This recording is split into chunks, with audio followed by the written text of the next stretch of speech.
Madam President, it's no secret that in parts of Texas and in cities across the country, COVID-19 cases and hospitalizations are on the rise. Dr. Angela Clendenin is an epidemiologist at Texas A&M University's School of Public Health, and she attributes this increase to what she calls pandemic fatigue. After months of vigorous hand washing and mask wearing, it seems that people are becoming less and less vigilant. She said if we continue in the behaviors that we're behaving in right now without regulatory intervention, we're going to continue in the direction we're headed. Well, I guess that's one way of saying if we don't shape up, the present spread of the virus will continue with perhaps, in some instances, dangerous, even fatal consequences. That's a path we should not head down, and one that will put an even greater strain on our healthcare workers.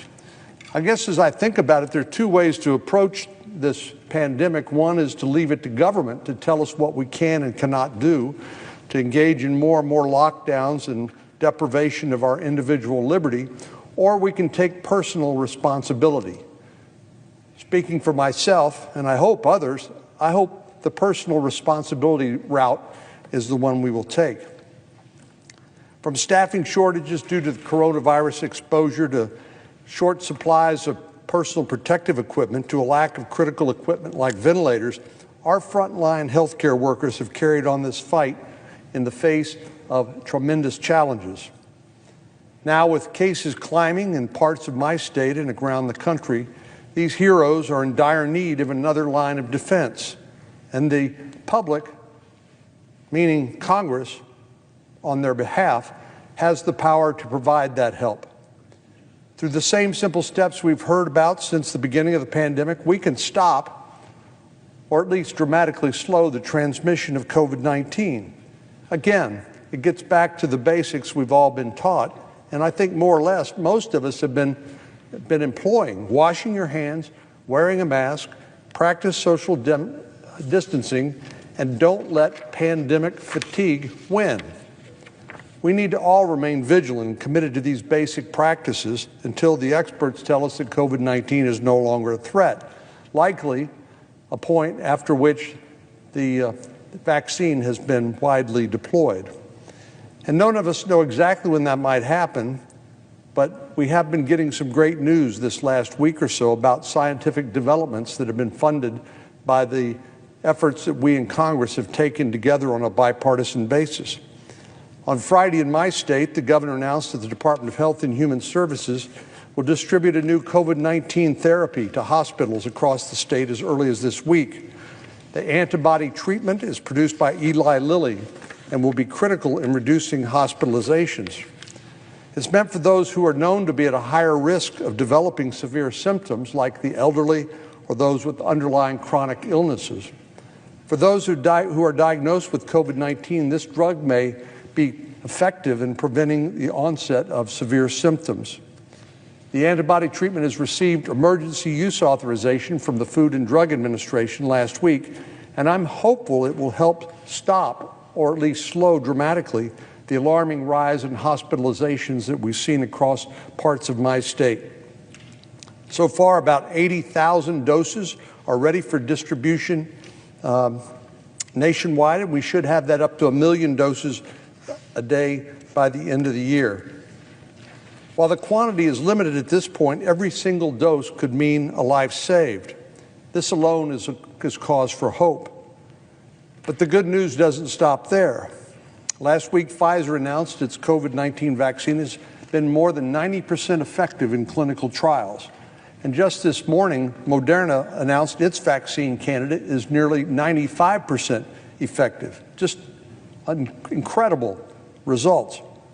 This is exactly why we have invested billions of dollars in developing these life-saving drugs earlier this year.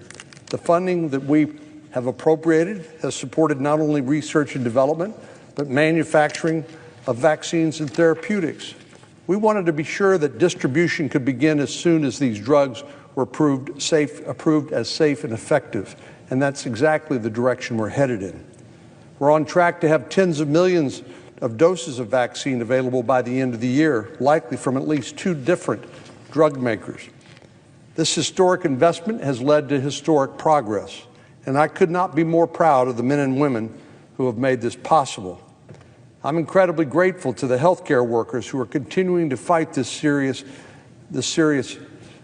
infection on the front lines. And I want to thank the researchers and scientists and thousands of volunteers who are supporting the development of vaccines and therapeutics. Beyond the physical toll this virus has taken, it's also having a profound impact on this country's mental health. This pandemic has brought on a range of new stressors, including isolation, financial struggles, health anxiety, and the stress of teaching children from home. In a Kaiser Family Foundation poll in March, roughly 1/3 of adults reported that their mental health was negatively affected by pandemic-related stresses. By July, that number has risen to more than half of the adults in the United States. As we continue to discuss what future coronavirus legislation will look like, we must not ignore the mental health impact. I've spoken at length about the need to support community mental health centers and community behavioral health organizations, which are vital mental health providers across much of my state and across the nation. These providers are a critical source of care and support for those battling mental health and substance abuse disorders, and the need for their services has only risen during the pandemic. The one group that's too often ignored in conversations about mental health care are those transitioning from the criminal justice system as well. More than half of those in the criminal justice system have experienced a mental health issue, and our criminal justice system is ill-suited to provide the sort of treatment and support that they need. But even when these individuals do receive treatment while incarcerated, they're rarely given the tools they need to succeed upon release. Approximately 80% of these people are uninsured after being released, making it nearly impossible to continue mental health treatment.